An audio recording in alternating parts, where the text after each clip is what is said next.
आज आसतु जानिबा रसुणर उपकारिता विषय। रसुण होइछ आम रोषेई घरे प्रायतः देखा मिले, किंतु रसुण रे बहुत औषधीय गुण अच्छी जहाँ आम स्वास्थ्य पक्षे उपकार मिले। कंचा रसुण खाइबा द्वारा आम शरीर में बहुत उपकार मिले, किंतु यह सीमित हिसाब से खाइबा जरूरी एवं जेकोसी रोग रे व्यवहार करने आग डाक्तर पाखे बुझा निहाती दरकार। आसतु जानिबा यार उपकार विषय। रसुण रे अधिक एंटीऑक्सीडेंट थाए जहाँ आपण शरीर में कौन ऑक्सीडेबिट क्षति न होबारे साहाय्य करिथाए। यही एंटीऑक्सीडेंट गुण डिमेंशिया एवं अल्जाइमर परी केतक ज्ञानगत रोग को रोकबारे साहाय्य करिथाए। रसुण सप्लीमेंट रो अधिक मात्रा रे ग्रहण करने यार अर्थ नुहे जे जेकोसी आपण यही रोग प्रति प्रतिरोधक हेबे। रसुणर औषधीय गुण केवल एक निर्दिष्ट स्थान को स्वास्थ्य उन्नति आनीपे। ठंडा धरिले, काश हेले, ज्वर हेले कंचा रसुण खसा पिला माने 2टी एवं बड़ लोक मैंने 4टी खाइबा द्वारा यही सब रोग लाभ होता है।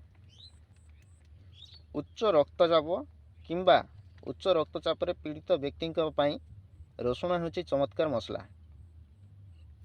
जदि भी कहीं रसुण खाइबा को भल पाती नहीं, किंतु यह एक चमत्कारी औषध गुण अच्छी। यह प्रतिदिन 4टी खसा खाई भी पारे। आपण जेकोसी टेकिंग नवा आगर पूर्वर डाक्तर परामर्श निहाती जरूरी। कोलेस्ट्रॉल रक्त रे एक चर्बी उत्पादन करे। कोलेस्ट्रॉल 2 प्रकार, खराब एलडीएल, भल एचडीएल कोलेस्ट्रॉल। रसुण समुदाय एलडीएल मुक्त 10 ରୁ 15% ह्रास करें। रसुण भल कोलेस्ट्रॉल एचडीएल स्तर को प्रभावित करे नहीं। जदि आपणकर हृदघातर समस्या अच्छी ताहले निज खाद्य रे रसुण खातु नहीं।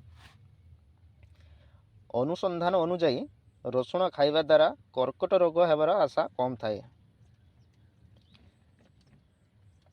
आईओआई महिला स्वास्थ्य अध्ययन अनुजाई जो महिला माने अन्य पनीपरिया और फल सहित रसुण खाउतिले सेमानक ठारे कर्कट 35% कम संभावना थिला।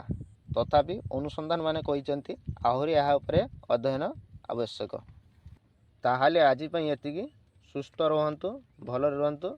जय जगन्नाथ।